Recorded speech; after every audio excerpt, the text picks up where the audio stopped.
talking about just how bad things are in Iraq, because we don't have a good sense of it. Last summer, a group of researchers from Columbia University up the road here and Johns Hopkins and a bunch of their colleagues over in Iraq did a second survey of the number of people who have died as a result of the war in Iraq. And the number they came up with of violent deaths in Iraq since the war began is 4,000 Americans, we know about that, and 600,000 Iraqis. 600,000 Iraqis have died. You can count, that's up to last summer. There's an interesting website now that keeps track of an extrapolation of that number using a bunch of different statistics to figure out how the rate of death has increased or decreased. And they've just passed the 1 million mark in the last couple of days. So I think the best estimate we have, the number of Iraqis who have died violently from the war, that's not including the people who have died of cholera and other diseases and the failure of the medical system that has meant that they've died of conditions that might not have been deadly. This is violent deaths in Iraq, over 1 million Iraqis so far. We should add that probably about double that number have been seriously wounded, and we should add to that the approximately 4 million displaced people, including about 2.5 million who are outside the country. If this had occurred in the United States, we'd be talking about something on the order of 75 million people in the United States suffering from some kind of catastrophic result of this war. A number that would be competitive, for example, with what happened to the citizens of the Soviet Union during World War II, right? Might even exceed theirs. So we're talking about a major disaster. In fact, Iraq is now the prime location for humanitarian disaster in the world today.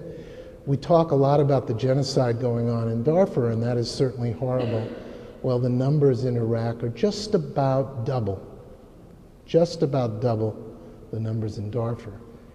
Now, here's the real killer on this, is that the Lancet people asked, how did your family member die, when they were interviewing people in Iraq to discover these horrible numbers.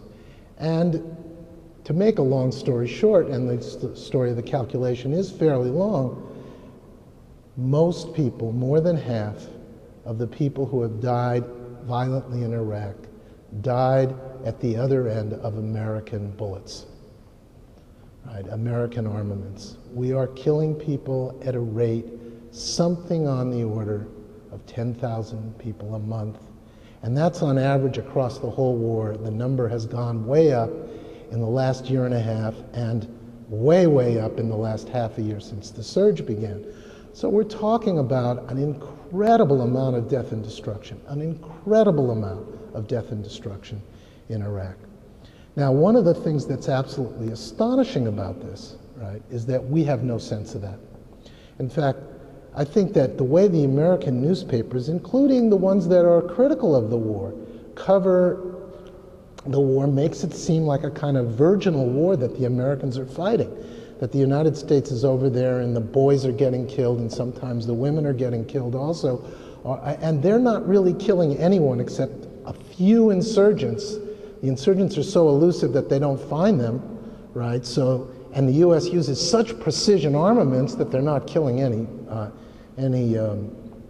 civilians. So the U.S. is sort of fighting this kind of war in which we don't kill anybody, but we do get killed, and those other guys kill and slaughter lots and lots of people.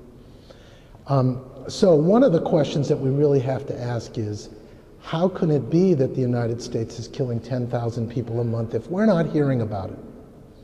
And I want to divide this talk into 3 parts then. One of them is, how is the U.S. going about killing so many thousands of people in Iraq? The second one is, what about these suicide bombers, right? And wouldn't, if the U.S. left, withdrawing all of its firepower, these suicide bombers go crazy? And then thirdly, I want to ask the question, well, what about these death squads, right? Which is, the suicide bombers are largely the Sunni, right? The death squads are largely the Shia. we know from our newspapers that the Shia and the Sunni are fighting a civil war. So wouldn't it be the case that if we withdrew, even taking all that firepower out of there, right, which might reduce the amount of violence tremendously in Iraq, right, wouldn't this just be replaced by an incredibly escalated amount of suicide bombers and death squads that would perhaps replace this incredible amount of American death and destruction, and maybe even exceed it, right? And the answer, in short, to those questions are that, believe it or not, the United States is deeply involved in facilitating and creating both the car bombs and the death squads.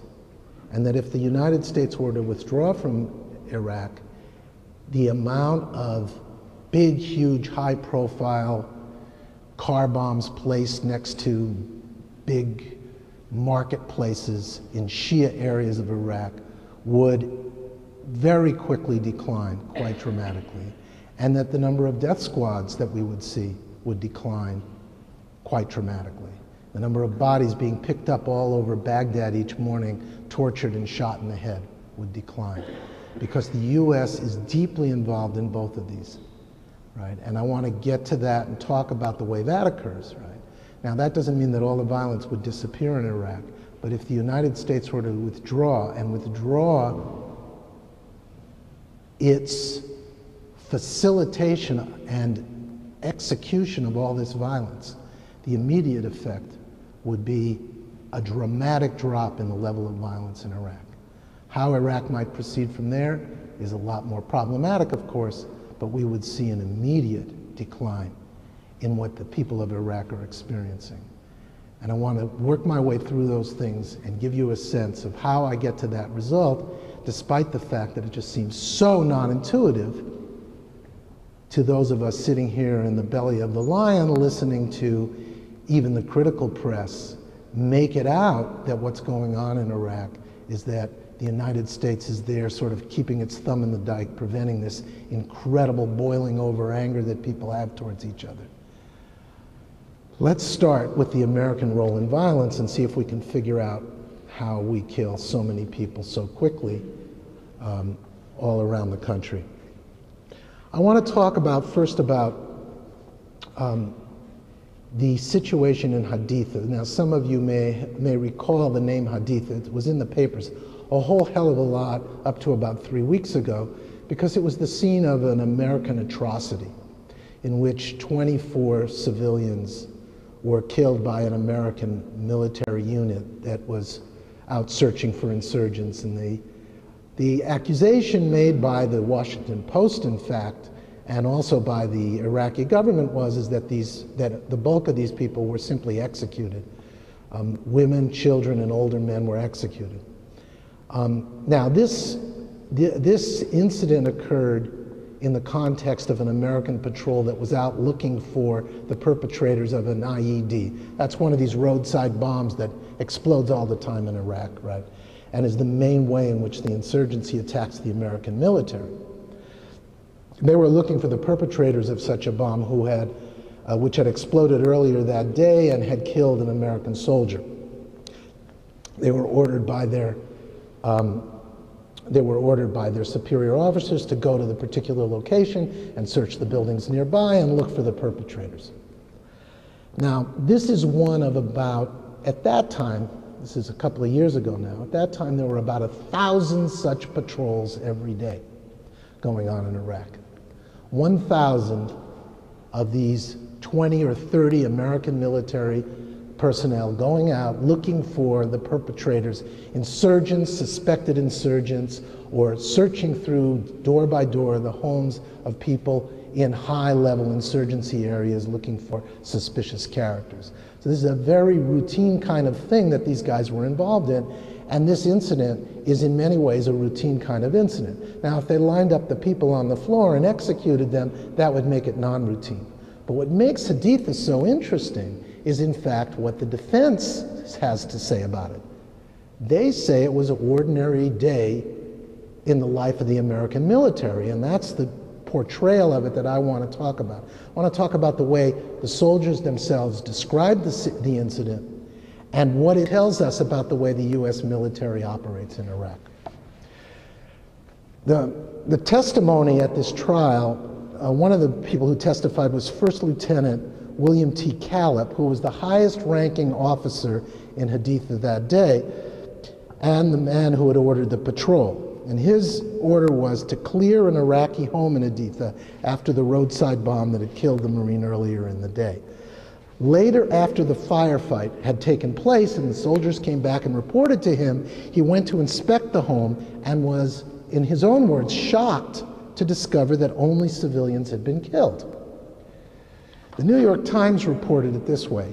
He inspected the homes of a Marine, he inspected one of the homes with the Marine Corporal, Hector Salinas, and found women, children, and older men who had been killed when Marines threw a grenade into the room in which they were sitting, were hiding, were attempting to avoid the American soldiers. This is the lieutenant testifying. What the hell happened? Why aren't there any insurgents here? Is what he testified that he had screamed when he saw this terrible situation. I looked at Corporal Salinas and he looked just as shocked as I did. So the two of them walk in, there's no insurgents in the room, right? What they're shocked about is not that civilians died. They're shocked that there's no insurgent in the room. If there was one insurgent in the room, this would not have been shocking, right? All the fatalities were civilians. And it led to the possibility that the soldiers were not in hot pursuit of this enemy combatant. Later, however, after talking to the soldiers about the situation, Lieutenant Callup decided that even this situation involved no misbehavior on the part of his troops, none at all, because after questioning Sergeant Frank D. Wooderick, who was in charge of that patrol, right? This is the man who was in charge of the actual killing, right? He decided this. Sergeant Wooderick told him that they had killed people in the house after approaching a door to it and hearing the distinct metallic sound of an AK-47 being prepared to fire. This is again the New York Times report. They were at the door, they heard that AK-47, and then they said, well, we can't take a chance here. So they threw a grenade through the door and killed all these people.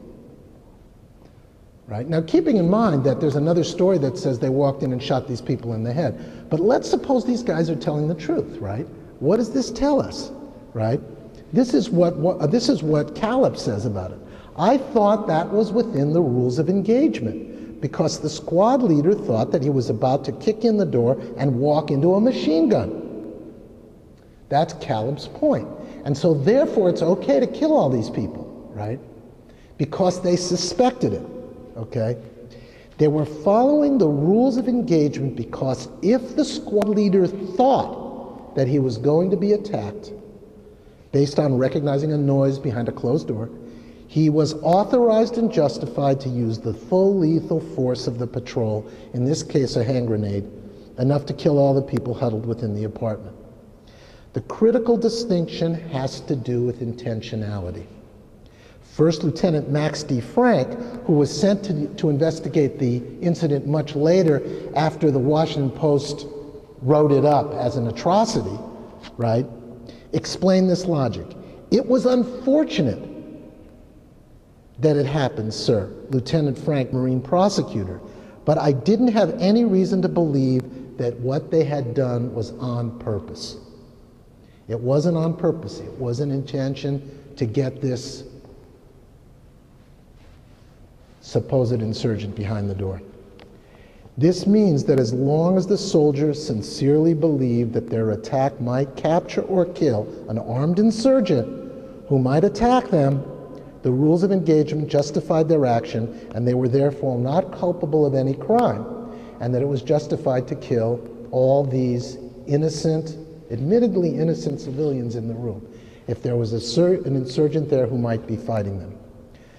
Note that other alternatives were not considered, and this is really the crucial part of it. The soldiers could have decided that there was a good chance of hurting civilians in this situation, and therefore retreated without pursuing the suspected insurgent. They could have just left the scene and said, this is too dangerous, right? This would have allowed the insurgent to get away if he had actually been there. We know he wasn't there, but if he'd actually been there, it would have allowed him to get away. But it would have protected the residents of the house. The option was not considered, even though many of us might feel that letting 1 or 2 or 3 insurgents get away in a town